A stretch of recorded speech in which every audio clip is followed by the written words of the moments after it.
ఆది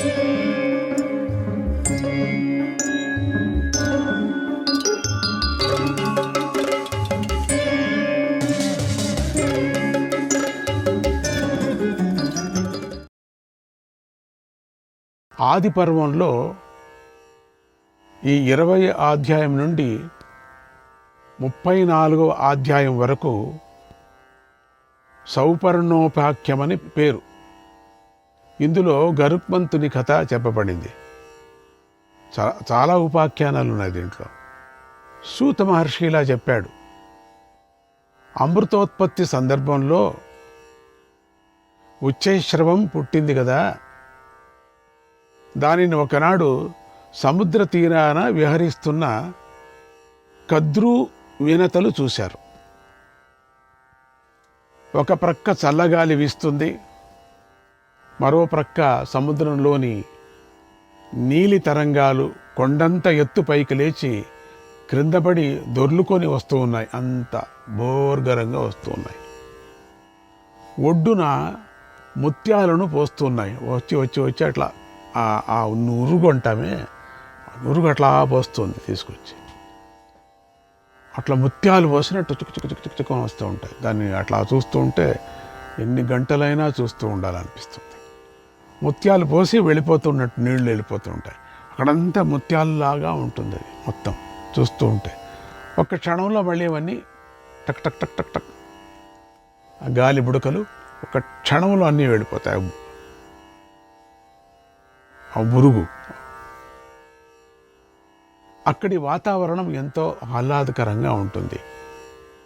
అదిగాక సాయంత్రం పూట ఆ సముద్రం పక్కన నిల్చుంటే ఎంతో బాగుంటుంది. ఎంత అద్భుతంగా ఉంటుందో ఆ సాయంత్రం. అందుకే బీచ్కి వెళ్ళేది అందరూ పాపం. హాయ్ అనిపిస్తుంది. ఆ సమయంలో సముద్రపు నురగ కంటే కూడా తెల్లగా ఉన్న ఉచ్చైశ్రవము కద్రు వినతల కంటపడింది. వచ్చి ఆ సముద్రం బయట నురగ అనుకున్నాం కదా, అట్లా ముత్తులు ముత్తులు మాణిక్యాల్లాగా పారేస్తుందని చెప్పాం కదా. ఆ నురగ అవి అంతకన్నా తెల్లగా ఉండేటువంటి ఆ ఉచ్చైశ్రవం, దేవలోకం నుంచి, ఇంద్రుడి దేవలోకం నుంచి వచ్చినటువంటి ఉచ్చైశ్రవం, ఆ గుర్రం ఈ కద్రు వినుతలకు కంటపడింది. వీళ్ళిద్దరు అక్కడ ఉన్నారు కదా, వాళ్ళు కంటపడింది. దాని అందానికి వారు ముగ్ధులైపోయారు. అటువంటి అందం ఇంకా ప్రపంచంలో లేదు. అటువంటి గుర్రం అని చెప్పడానికి కాదు, దేవ అశ్వమది. కద్రువ తేరుకొని వినతతో ఇలా అంది. ఎందుకంటే ఆ గుర్రం ఎక్కడ పుట్టింది చెప్పండి చూస్తాం. ఇంతకన్నా ముందు మీకు చెప్పాను కదా, అమృతం తీసేటప్పుడు వచ్చినటువంటిది. ఇట్లా ఇద్దరు మాట్లాడుకుంటున్నారు, అక్క చెల్లెండ్లు. కద్రువ వినతతో ఇలా అంది. చూడవే వినత, అదేదో బాగుంది కదా, చక్కగా ఉంది కదా, తళతళా మెరిసిపోతుంది కదా, దాని రంగేమిటో టక్కున చెప్పు అంది. వినత పక్కున నవ్వి, అది మల్లెపువ్వులాగా తెల్లగా ఉంది, అంత తెల్లని తెలుపు రంగులో అది కళ్ళకు కనిపిస్తూ ఉంటే మళ్ళీ రంగు గురించి అడుగుతావేమిటి? అసలు దాని గురించి ఏమనుకుంటున్నావు? మనస్సులో ఏమి ఆలోచిస్తున్నావు? నీతో పందెం కాస్తా, పోనీ దాని రంగేమిటో నువ్వు చెప్పు అంది. వెంటనే కద్రువ ఇలా అంది. ఏంటి ఇట్లా అడుగుతున్నావు నువ్వు? కృష్ణవాలమహం మన్యే హయమేనం శుచిస్మితే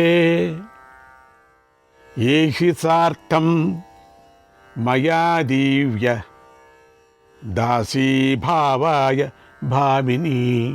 అది మొత్తం తెల్లగా ఉంది, దాని తోక మాత్రం నల్లగా ఉంది. నీకు చేతనైతే నాతో పందెం చెయ్యి. ఇదేంటిది, మొత్తం అంతా తెల్లగానే ఉంది కదా, తోక ఏమిటి ఇట్లంటుంది? ఎవరు ఓడిపోయినా ఇంకొకరికి దాస్యం చెయ్యాలంది. అక్కా చెన్నెళ్ళు అయినప్పటికి కూడా సౌతులు కదా, సౌతులే కదా, సౌతి ద్వేషం పోదు అంటారే.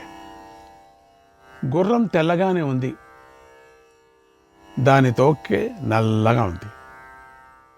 ఆ తోకే కానీ నల్లగా లేకపోతే నేను నీకు దాసీ పని చేస్తాను, నల్లగా ఉంటే మాత్రం నువ్వు నాకు దాసీ పని చెయ్యాలి అని కద్రువు పందెం వేసింది. దానికి వినత ఒప్పుకుంది. ఎందుకంటే అది తెల్లగా ఉంది కాబట్టి. మనసులో అనిపించింది, ఓడిపోతుందిలే ఎట్లా, అన్యాయంగా అక్క నాకు సౌతి అయిపోతుంది, దాసి అయిపోతుంది అనుకుంది.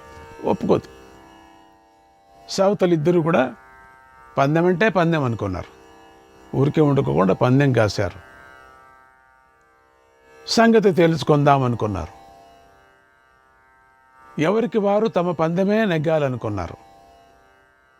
రేపు వచ్చి తేల్చుకుందాం అనుకున్నారు. రేపు వచ్చి మళ్ళీ తేల్చుకుందాం, ఇప్పుడు వద్దులే. ఉక్రోషంతో రుసరుసలాడుతూ అక్కడి నుంచి వెళ్ళిపోయారు ఇద్దరు కూడా. ఆ రాత్రి సమయంలో కద్రువుకు నిద్రే పట్టలేదు. వినతను ఎలా మోసం చేయాలా అనుకొని బాగా ఆలోచించింది. తన 1000 మంది పిల్లలను పిలిచేలా అంది. 1000 మంది పాముల పిల్లలు ఉన్నారు కదా, వాళ్ళు ఇచ్చారూపి. ఎప్పుడంటే అప్పుడు మనుషులు కావచ్చు, పాములు కావచ్చు, అంతే. పాములు ఎక్కువ వాళ్ళ స్థితినే అది. అబ్బాయిలు, నేను ఒక ఆపదలో చిక్కుకున్నాను, దాని నుంచి మీరు నన్ను గట్టెక్కించాలి. పెద్ద పనేం కాదు, చాలా చిన్న పని. నన్ను మీరు ఆదుకోవాలి, నన్ను గెలిపించాలి అంతే. ఈరోజు పొద్దున్నే ఆ వినతతో నేను పందెం వేశాను. ఆ పందెం ప్రకారం దాని తోక నల్లగా ఉంటే నేను గెలుస్తాను, అప్పుడు అది నాకు దాస్యం చేస్తుంది. దాని తోక నల్లగా లేకపోతే నేను ఓడిపోతాను, అది గెలుస్తుంది. నేను దానికి దాస్యం చేయాలి. ఇది విషయం. ఇప్పుడు మీరు ఆ ఉచ్చైశ్రవ యొక్క తోకను చుట్టుకుంటే ఆ తోక రంగు మారుతుంది. మీరు అంత మాత్రం చేస్తే చాలు, నాకు ఆపద తొలగిపోతుంది, గండం గడిచిపోతుంది, నేను సుఖంగా ఉంటాను. ఈ పందెంలో నన్ను గెలిపిస్తారో ఓడిస్తారో మీకే వదిలేస్తున్నాను అంది. అప్పుడు ఆ పాముల ఆలోచనలో పడ్డాయి అన్నీ కూడా.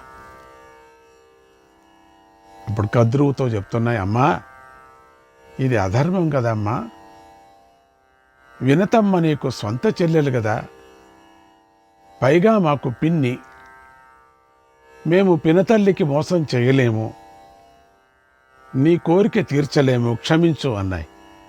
పినతల్లి చాలా మంచిది కదా అమ్మా, వీళ్ళందరికీ పినతల్లి అంటే చాలా ఇష్టం. ఎందుకమ్మా అట్లా చేస్తున్నావు? కద్రువుకు కోపం వచ్చేసింది.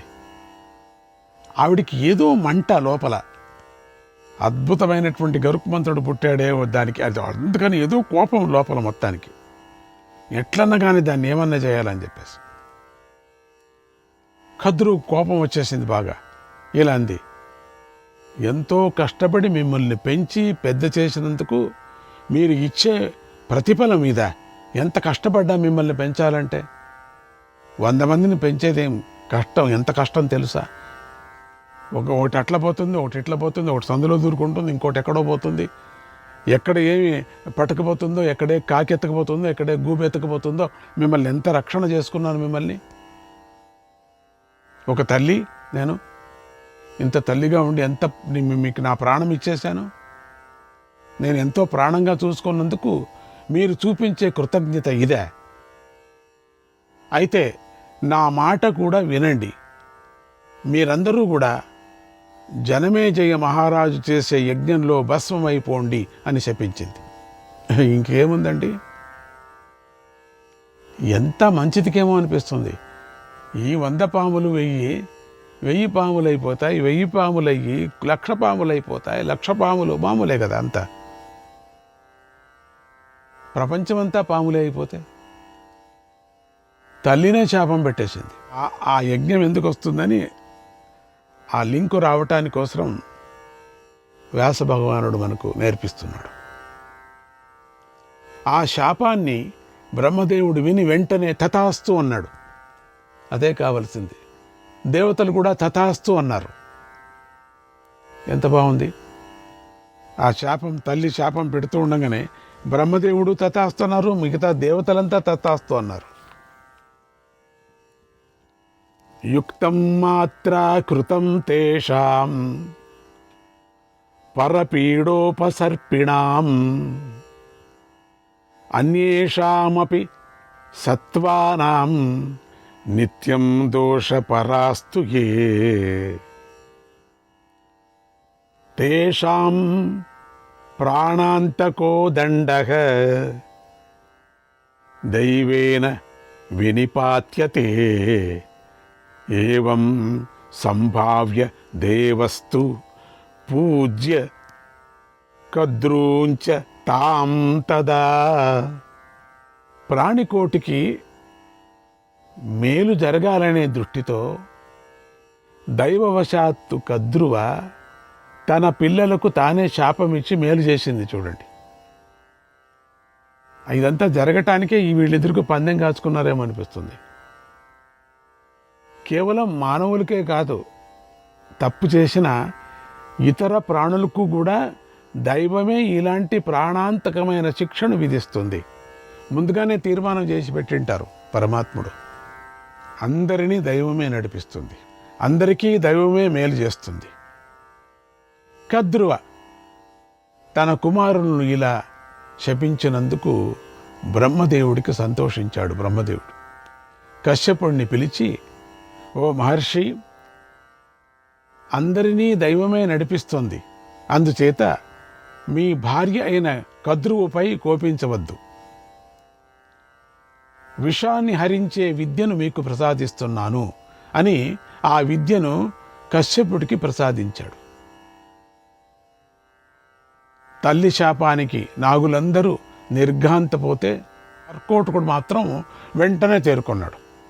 తల్లి శాపం తిరుగులేదని అనివార్యమైంది అని తెలుసుకున్నాడు.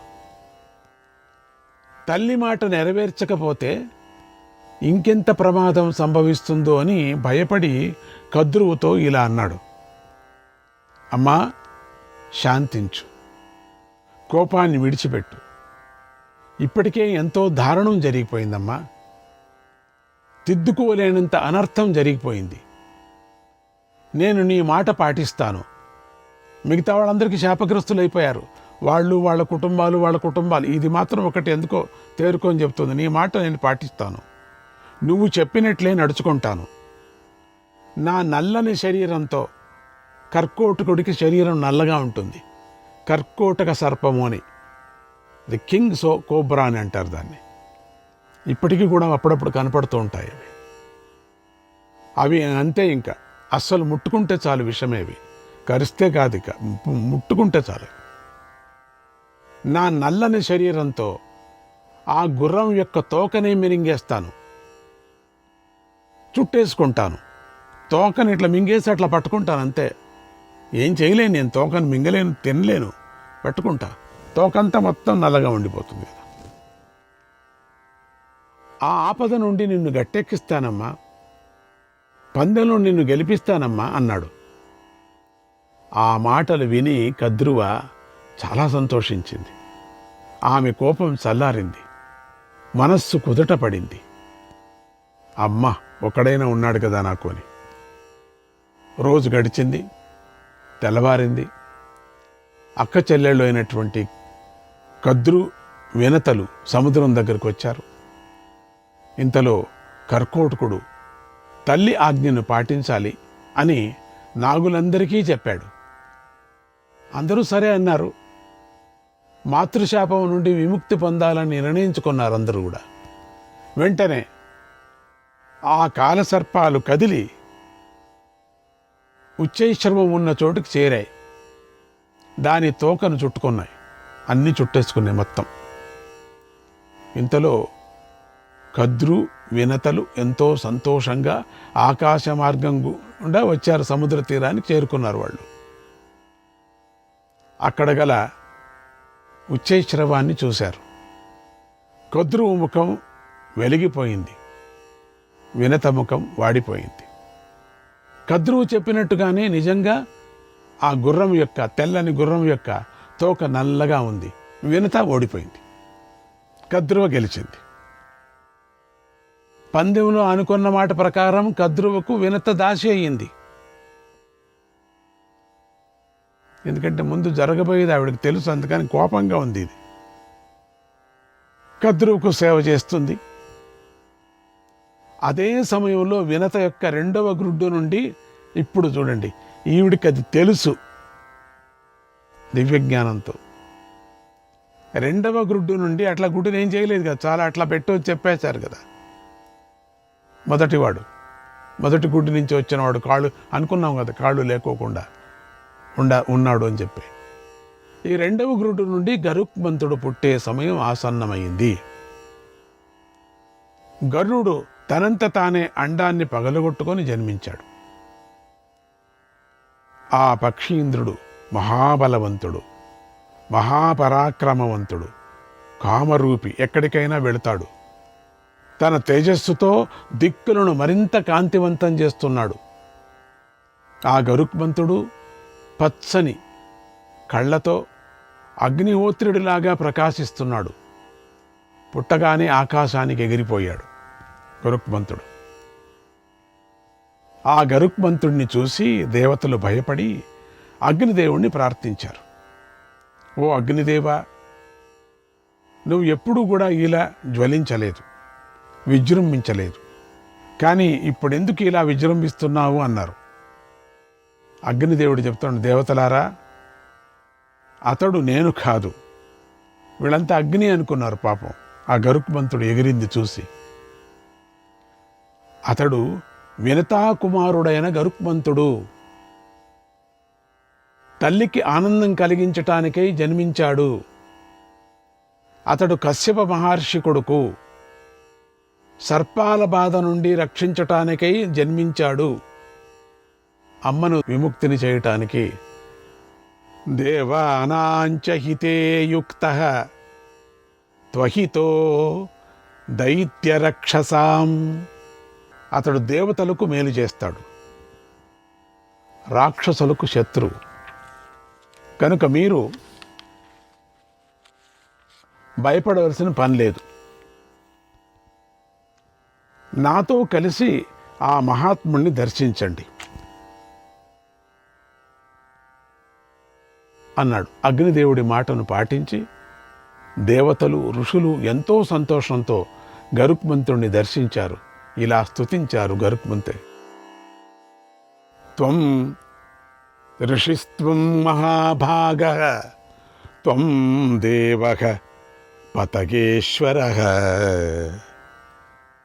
ఓ పక్షిరాజా, నువ్వే మహర్షివి, మంత్రద్రష్టవు, దేవుడవు, పక్షిరాజవు.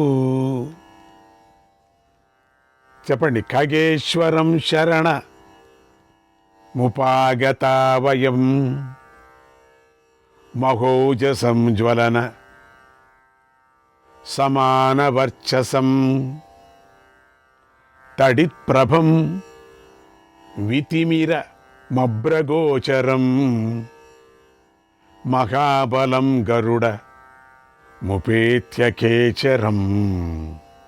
ఓ దేవా, నువ్వు సమస్త పక్షిలోకానికే కాదు, జీవకోటి అందరికీ అధిపతివి. శ్రీకృష్ణాయ పరమాత్మనే నమః.